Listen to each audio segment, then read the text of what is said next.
ಇದು ಸಾರ್ವಜನಿಕ ರಸ್ತೆ ಆಗಿರೋದ್ರಿಂದ ನಾನು ರೈತ ಮಹಿಳೆಯಾಗಿ ಈ ದಿನನಿತ್ಯ ಇಲ್ಲೇ ಓಡಾಡೋದ್ರಿಂದ ಪ್ರತಿಯೊಬ್ಬರು ರೈತರಿಗೆ ಇದು ಪ್ರಾಣದ ಕೈಯಲ್ಲಿ ಪ್ರಾಣ ಇಟ್ಕೊಂಡು ಅಡ್ಡಾಡುವಂತ ಇದು ಸನ್ನಿವೇಶ ಐತಿ. ಇಲ್ಲಿ ಆಕ್ಸಿಡೆಂಟ್ಗಳು ಮತ್ತು ಕೂರಿಗಳು ಹೋಗ್ತಾ ಇಲ್ಲ, ತಡಪಲ್ಗಳು ಮಾಲ್ಗಳು ಬರಕ್ ಆಗ್ತಿಲ್ಲ, ಬೆಳೆದಂತ ಬೆಳೆಗಳನ್ನ ಊರಾಗ ಒಯ್ಯಕ್ ಆಗ್ತಿಲ್ಲ.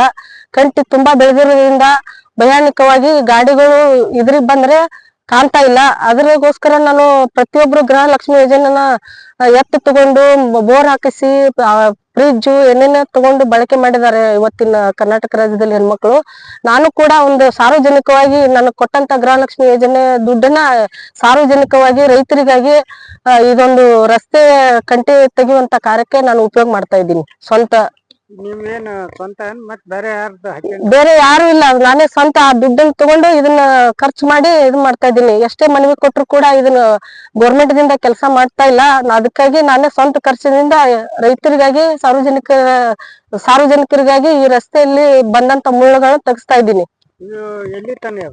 ನನ್ ಕಡೆ ಅಮೌಂಟ್ ಎಷ್ಟು ಕೂಡಿ ಇಟ್ಟಿದೀವಿ ಗೃಹಲಕ್ಷ್ಮಿ ಹಣನ ಅಷ್ಟು ಇದಕ್ಕೆ ಖರ್ಚು ಮಾಡ್ತಾ ಇದ್ದೀನಿ. ಎಲ್ಲಿವರೆಗೆ ನನ್ ಕಡೆ ಅದ ಅಮೌಂಟ್ ಅವ್ರು ಕೊಟ್ಟಿದಾರಲ್ಲ ಅದನ್ನ ಅಲ್ಲಿವರೆಗೆ ಇದಕ್ಕೆ ಸಾರ್ವಜನಿಕವಾಗಿ ಈ ರಸ್ತೆಗೆ ಖರ್ಚು ಮಾಡ್ತಾ ಇದ್ದೀನಿ. ಸವಿತಾ ಉಮೇಶ್ ನಾಗರೆಡ್ಡಿ.